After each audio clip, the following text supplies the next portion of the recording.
प्रकार से इस्कॉन के जितने भी लेक्चर्स होते हैं उसमें जो शिव निंदा है वो थोड़े बहुत फेरबदल के साथ अच्छे शब्दों में, कभी सॉफ्ट तरीके से, है ना, सॉफ्ट ब्रेन वॉशिंग, वो आपको मिल जाएगी। तो अब यहाँ पे मुझे पिंच हुआ जब उन्होंने ये वाला उदाहरण दे दिया ना कि वो कूड़ेदार से अगर वो हो जाए, कूड़ेदार से तुलना कर, कूड़ा उठाने वाले, झाड़ू लगाने वाले से तुलना कर दी शिव जी की।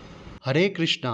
तो आप सभी का being the spirit soul channel पे स्वागत है। तो डिवोटीज, आज का जो वीडियो है बहुत बहुत ज़्यादा इंपॉर्टेंट है, इसको प्लीज़ पूरा देखिए। तो मैंने एक वीडियो बनाया था 1 साल लगभग पहले, कृष्ण और विष्णु में कारपात्री महाराज का क्या कहना है, और उसका महाखंडन किया था कि अद्वैत संप्रदाय कृष्ण को किस तरह सुप्रीम मानते हैं। इसमें 2 चीज़ का आज खंडन करने का प्रयास किया जाएगा। पहला कि अद्वैत संप्रदाय वाले एक महामूर्ख इंसान है जो राधा वल्लभ संप्रदाय को फॉलो करता है। कारपात्री जी महाराज ने विष्णु भगवान की महिमा कहते हुए विष्णु जी को प्रधानता बताया है, शिव जी की प्रधानता बताया है, गणेश जी का बताते हुए गणेश जी की, भगवती दुर्गा की बताते हुए भगवती दुर्गा जी। उसने एक तथाकथित शॉर्ट बना के बोला कि कारपात्री महाराज तो शिव गणेश ये सब को बराबर मानते हैं, विष्णु को बराबर मानते हैं, तो वो वाला भी दिखाओ। ठीक है, तो उसका खंडन तो किया जाएगा कि राधा वल्लभ संप्रदाय में क्या माना जाता है, प्रेमानंद महाराज कैसे गुरुद्रोह कर रहे हैं खुलेआम, इसको भी एक्सपोज किया जाएगा। चलिए फटाफट वीडियो शुरू करते और खंडन पर लग जाते। तो आप क्या समझते हो, श्री कृष्ण कौन है? काली। और राधा कौन है? शिव जी। तो आपने देखा कैसे प्रेमानंद महाराज अलग अलग सिनेरियोज में अलग अलग जगह खुलेआम बोलते हैं कि शिव और विष्णु एक है, काली और कृष्ण एक है, और ऐसे उनके कई सारे वीडियोस है, और लोग तो उनको ब्लाइंडली फॉलो कर ही रहे हैं क्योंकि महाराज जी है, बहुत क्यूट स्माइल है उनका, तो लोग फॉलो करते हैं कि जो भी बोलते सही बोलते। पर आज हम जानेंगे प्रेमानंद महाराज कितने अपने संप्रदाय को फॉलो कर रहे हैं सही से, गुरुद्रोह आचार्य द्रोह करते जा रहे हैं। तो ये किताब है श्री हित सेवक वाणी, ये उनके राधा वल्लभ संप्रदाय की किताब है, और टीकाकार है परम भागवत स्वामी श्री हितदास जी महाराज। तो ये जो किताब है श्री हित सेवक वाणी, ये जो हरिवंश जी थे के शिष्य के द्वारा लिखा हुआ है, और ये जो टीका है इसमें आप देख लीजिए खुलेआम लिखा हुआ है 1951 का है, तो आज का तो है नहीं। तो आप देख सकते हैं यहाँ पर क्या लिखा हुआ है, यह सुविदित है कि श्री सेवक वाणी राधा वल्लभ संप्रदाय का प्रधान प्रमाण ग्रंथ है। भाव की दृष्टि से तो यह वाणी साक्षात श्री हरिवंश द्वारा प्रदत्त प्रीति प्रसाद है, यानी कुल मिलाकर ये उनके हरिवंश जी के जो शिष्य है उन्होंने लिखी है और बहुत प्रधान प्रमाण ग्रंथ है। तो इसके अनुसार हम जानेंगे कि क्या हरिवंश जी या उनके शिष्य लोग, या जब ये अनुवाद लिखा गया था तब तक किसको सुप्रीम माना जाता था, कृष्ण विष्णु और बाकी देवी देवता में, और प्रेमानंद महाराज कैसे अपने पूर्वाचार्यों का खंडन कर रहे, ये जानने का प्रयास करेंगे।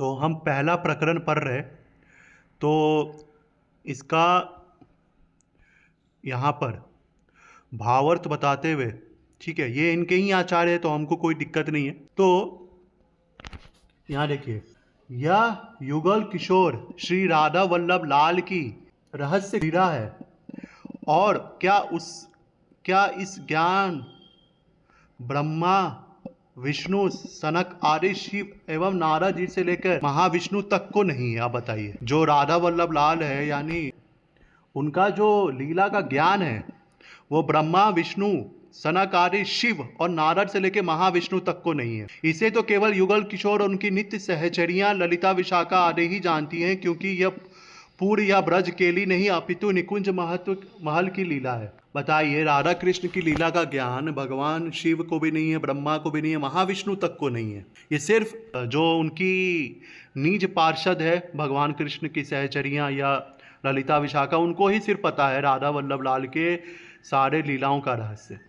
तो हम किस आधार पर बोलेंगे कि महाविष्णु या जो विष्णु है कृष्ण के बराबर है? अरे आप ही समझिए, या भगवान शिव ही कृष्ण है, या काली ही कृष्ण है, शिव ही कृष्ण है। प्रेमानंद महाराज का जो आप कई बार देखोगे बोलते हुए कि सारी देवी देवता की उपासना कृष्ण के बराबर है, या ये तथाकथित अद्वैतियन जो राधा वल्लभ संप्रदाय को बोल ले कि हम आर्य शंकराचार्य के भाष्य को मानते हैं। बताइए ना, आपका वेदांत सूत्र भाष्य कौन सा है? वो यहाँ पे अगर तो आप कहते हैं कि आपका वेदांत सूत्र भाष्य नहीं है, तो आप एक मिनट। अरे एलविश भाई के आगे कोई बोल सकता है क्या? एलविश भाई वेदांत सूत्र पर हमारे संप्रदाय शंकराचार्य जी के भाष्य को मानते हैं। उन पाखंडियों को और गुरुद्रोही लोग को, आचार्य द्रोही, परंपरा द्रोही लोग को अपना ही किताब और अपना ही शास्त्र नहीं पता है, और इतना बड़ा पाखंड खुलेआम फैलाया जा रहा। प्रेमानंद महाराज को वाह वाह वाह वाह, कितने बड़े महाराज, कितने आदरणीय हैं, पर अपने संप्रदाय का तो ज्ञान ठीक से रखे वो, या उनके जो फॉलोअर्स है। आगे देखिए और खंडन आएगा। अब देखिए द्वितीय प्रकरण का ये एक श्लोक है, मतलब एक एक्सप्लेनेशन है किसी पार्टिकुलर वर्स का। तो इसमें क्या लिखा हुआ है, ये रस केली विश्व प्रपंच से दूर है, सृष्टि पालन एवं प्रलय की छाया माया उसका स्पर्श भी नहीं कर पाती है, तो क्या सृष्टि पालन प्रलय के प्रधान करता पुरुष ब्रह्मा विष्णु और शिव भी उस नित्य लीला विहार से अपरिचित है। इस नित्य वर केली में अवतारों के भी बीज अवतारी श्री राधा वल्लभ लाल नित्य रसमयी क्रीड़ा करते और आज विलास का ही सुख लिया करते। अब बताइए, कृष्ण को सारे अवतारों का बीज या ओरिजिन कहा गया है, और ब्रह्मा विष्णु और महेश से ऊपर बताया गया है कि वो भी इनके लीलाओं से अपरिचित है।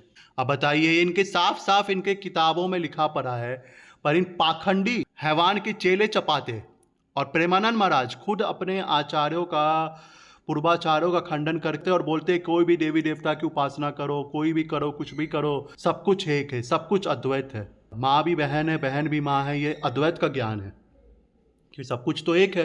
तो देखिए एक श्लोक आया है यहाँ पर, एकादश प्रकरण है, वाक्य प्रमाण है पैनी छवि। तो ये जो श्लोक आ रहा है ये आप देख सकते हो, इसमें देखिए भगवान शिव का वर्ड आ रहा है, शिव शेष धरत श्रुति ध्यान है।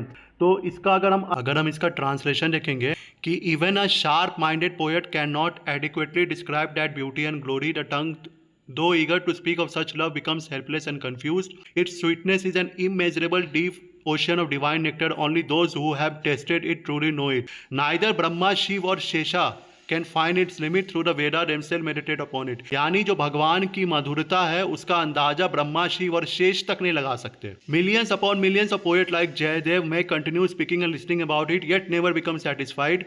जयदेव गोस्वामी के बारे में बताया गया, Vyasa says the heart's longing can be fulfilled only by one equal to Sri Harivansh. यानी जिसका ब्रह्मा, विष्णु, शिव और शेष जिसका पता नहीं लगा पा रहे, अगर आप श्री हरिवंश जी को ध्यान करोगे, यानी हरिवंश जी को भी भगवान शिव से ऊपर बताया गया है। इनको हरिदास ठाकुर पर बहुत आपत्ति हो रही थी कि हरिदास ठाकुर को भगवान शिव से ऊपर कह दिया। जो बाबे हैं ना, ये तुम जैसों की खाट खड़ी करने के लिए पर्याप्त हैं। तुम दंडवत क्यों होते हो मालूम है? चापलूसी करने के लिए। ये सब बाबे हैं तुम्हारे लिए, प्रेमानंद जी ये सब। फिर कह रहा हूँ हम सम्मान बहुत करते हैं, इसी प्रकार से सम्मान भगवान श्री शिव जी का है। वैष्णवा नाम यथा शंभु। और फिर भगवत गीता 2:65 में लिखते हैं कि तो जब पार्वती ने विषय भोग के लिए उपसाया तो वो सहमत हो गए। वहीं पर हरिदास ठाकुर वहां पर एक वैश्या स्त्री ने उकसाया विषय भोग के लिए, तो वो सहमत नहीं हुए क्योंकि वो भगवान के भक्त थे। कहाँ गई उनकी परम वैष्णवता शिव जी? इस मोहिनी रूप को देख करके भगवान शंकर भी विचलित हो गए।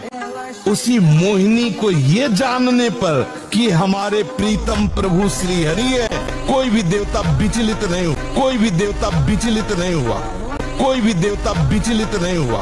अब मैं बेवकूफ की हाल, मैं बेवकूफ की हाल, मैं बेवकूफ की हाल। सही पकड़े हैं। इनको हरिदास ठाकुर से बहुत प्रॉब्लम हो रही थी, पर हैवान या उसके चेले चपाटे ये नहीं बोलेंगे श्री हरिवंश का ध्यान लगाने से आपको भगवान की लीलाओं का ज्ञान हो जाएगा। आप ब्रह्मा, विष्णु और शेष लगाएंगे तो उनका ध्यान नहीं हो पा रहा है। यानी हरिवंश जी भगवान के पास टाइम्स को जान सकते हैं, पर शेष, शिव और ब्रह्मा नहीं जान सकते भगवान के पास टाइम्स को। तो ये सब चलेगा, ये इससे हैवान को कोई प्रॉब्लम नहीं है, ना इसके राधा वल्लभी चेले चपाटे उनको कोई प्रॉब्लम नहीं है। अपने संप्रदाय में क्या क्या लिखा हुआ है उनसे इनको कोई प्रॉब्लम नहीं है। और हरिदास ठाकुर जी को उनको ऐसा लिखा गया, भगवान शिव को ऐसा क्यों लिखा गया, उसमें बड़ा प्रॉब्लम हो जाता है। हम एक 10वें प्रकरण में हैं और इसमें एक पार्टिकुलर श्लोक आया, तो उसके एक्सप्लेनेशन में क्या कहा गया है। जीव का आत्यांतिक कल्याण केवल भगवान की आराधना उपासना से हो सकता है, अन्य देवी देवताओं से कदापि नहीं। हाँ, ये देवी देवतागण भोग आदि अवश्य दे सकते हैं, जबकि वे स्वयं से दूर है तो तब दूसरों को कैसे दे सकते हैं। तब इन देवताओं के उपासक यदि जीवन रूपी अमूल्य निधि खोकर इस संसार से जाते हैं तो ऐसा कहना क्या आश्चर्य है। भगवान वेद व्यास ने तो श्रीमद् भागवत महापुराण में आदि से अंत तक भक्ति विहीन अन्य साधनों एवं अन्य देवताओं के बहिष्कार पूर्वक केवल केवल शुद्ध सत्य भगवान श्री कृष्ण की उपासना का समर्थन किया है। देख लीजिए, यानी राधा वल्लभी लिखी अपनी किताबों में चलेगा। प्रेमानंद महाराज तो नहीं पढ़ते अपने पूर्वाचार्यों की किताब, ये तो इस लाइन से तो पता चल ही रहा है मुझे। अब बाकी उनके चेले चपाटे जो यूट्यूब पर छपड़ियों जैसा ज्ञान देते हैं ना, इसलिए इनके ऊपर वीडियो बनाने का मन नहीं करता। तरस आता है इनके ज्ञान पर, इनके 2% के ज्ञान पर ना तरस आता है कि पूर्वाचार्यों का खंडन करना। इन्होंने बचपन में प्रतिज्ञा ली है कि जो भी पूर्वाचार्य आएंगे उनका खंडन करेंगे, क्योंकि प्रेमानंद महाराज कर ही रहे। अब देखिए, श्रीमद् भागवतम का श्लोक भी उद्धृत किया गया है, अकामा सर्व कामे वो। ये तो बहुत फेमस श्लोक है। अर्थात कोई व्यक्ति कामना रहित हो या समस्त कामनाओं से युक्त मोक्ष कामी ही क्यों न हो, बुद्धिमान पुरुष को चाहिए कि तीव्र भक्ति योग के द्वारा परम पुरुष भगवान श्री कृष्ण की ही आराधना करे। तो इस लाइन से इनका पूरा प्रोपोगेंडा उड़ जाता है। बोलो अपने किताबों पर थोड़ा वीडियो बनाओ ना।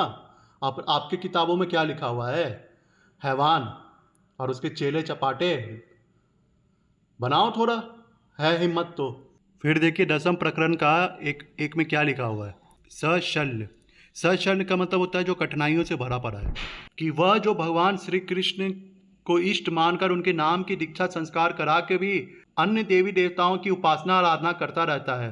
स्वामी श्री चतुर्भुज दासी जी ने क्या लिखा है, दीक्षा मंत्र। अब ये देखिए, ये श्लोक है, देखिए क्या लिखा हुआ है। जो व्यक्ति दीक्षा मंत्र ग्रहण करके अपने आप को श्री कृष्ण का दास कहलाता है, लेकिन हरि की आराधना करने के बाद अन्य देवी देवताओं की ओर भी दौड़ता है, जो कर्म धर्म कुल परिवार के कार्य और सांसारिक चिंताओं को कभी नहीं भूलता, और जो संतों के बीच में अहंकार कामना अपनी मत मान्यता तथा बाहरी क्रियाओं का प्रदर्शन करता है, इन सब दोषों को देखकर इनके संग का त्याग करना चाहिए, स्वयं भी इन दोषों में नहीं पड़ना चाहिए। जिसके हृदय में सच्चा हरि भजन नहीं है, वह चाहे कितना भी बड़ा या प्रतिष्ठित क्यों ना दिखाई दे, अतः उसे यमराज के द्वार पर दुख भोगना पड़ेगा। मतलब चाहे प्रेमानंद महाराज कितने भी प्रतिष्ठित क्यों ना दिखाई दे, कितने बड़े संत क्यों ना दिखाई दे, और उनके चेले चपाटे जो हरि के भजन करते हुए भी उनकी नाम दीक्षा लेके भी अन्य देवी देवताओं का मंत्र करे या उसको प्रमोट करे, उसको यमराज के द्वार पर दुख भोगना ही पड़ेगा। या तो ये जो बुक है श्री सेवक वाणी वो सही है, उनके जो कमेंटेटर है वो सही है, या तो हरिवंश जी सही थे, या उनके चेले चपाटे और प्रेमानंद महाराज सही है।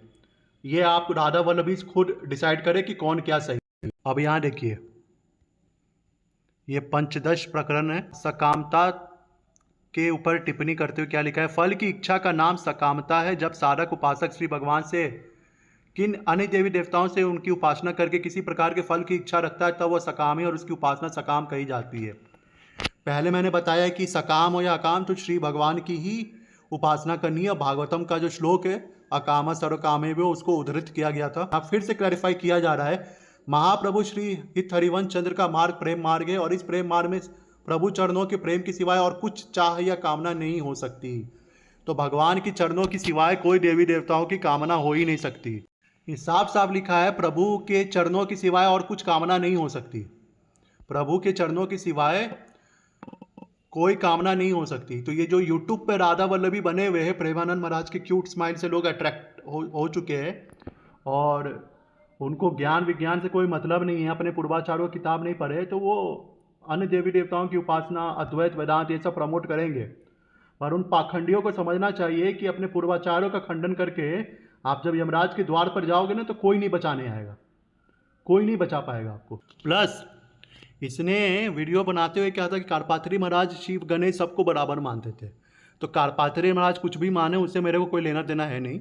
जो आदि शंकराचार्य है वो अपने विष्णु सहस्रनाम भास में क्या लिख रहे हैं, भूताकृत वर्ड पर कमेंट करते हुए, he creates all being assuming the quality of rajas in the form of Brahma and the tamas aspect as a Rudra, और he supports all the beings in his sattvic aspect. तो जो बेटा 18 पुराण का तो कह रहे थे ना, तो 18 पुराण सात्विक राजसिक और तामसिक में डिवाइडेड है। आदि शंकराचार्य खुद कह रहे हैं जो विष्णु है वो सात्विक एस्पेक्ट है, और जो ब्रह्मा है वो राजसिक एस्पेक्ट है, और जो भगवान शिव है वो तामसिक एस्पेक्ट है भगवान का। तो जो सात्विक पुराण है शिव विष्णु को ग्लोरीफाई करते हैं। तो ये समझ लिया करो, तुम्हारे कारपात्री महाराज और पूरी शंकराचार्य क्या कह रहे हैं उससे मेरे को कोई लेना देना नहीं। आदि शंकराचार्य के मूल ग्रंथों में क्या लिखा हुआ है, उन्होंने भगवद गीता भाष्य में क्या लिखा है, ब्रह्मसूत्र भाष्य में क्या लिखा है, वो सब हम देखेंगे ना। बाकी के आचार्य क्या कर रहे क्या नहीं कर रहे, अपने पूर्वाचार्यों के विरुद्ध बोल रहे, उससे हमें थोड़ी लेना देना है। तो आज के वीडियो से ये साबित हो जाता है कि राधा वल्लभ संप्रदाय हो या अद्वैत संप्रदाय, सब में भगवान विष्णु का ही ग्लोरी गाया गया है। हमको ये जानने मिला कि श्री हरिवंश जी को भगवान की लीलाओं का जितना ज्ञान है उतना भगवान शिव और बाकी देवी देवताओं को भी नहीं है। तो हरिदास ठाकुर जी को भगवान शिव से ऊपर कहने पर जिनको आपत्ति है, उनको इस बात से भी आपत्ति होनी चाहिए कि हरिवंश जी को क्यों बोला गया भगवान शिव से ऊपर। तो पाखंडी अपना आंसर ढूंढे, नहीं दे पाएंगे, क्योंकि हैवान और उसके जो चेले चपाटे हैं उनके पास तो कोई आंसर होता नहीं है। इसके खिलाफ 97 वीडियोस मैंने बना चुके हैं, पर ढंग का एक आंसर तो है नहीं। प्रेमानंद महाराज के पास चला जाएगा। शिवांश नारायण द्विवेदी जी, राधे राधे महाराज जी। तुम दंडवत क्यों होते हो मालूम है? चापलूसी करने के लिए। व्यूज जब कमाने हो, अपना नाम कमाना हो, पर सिद्धांत से किसी को अगर लेना देना हो जो सीरियस हो प्रेम के मार्ग को लेकर, वो जरूर मेरे वीडियो को देखे। हरे कृष्णा।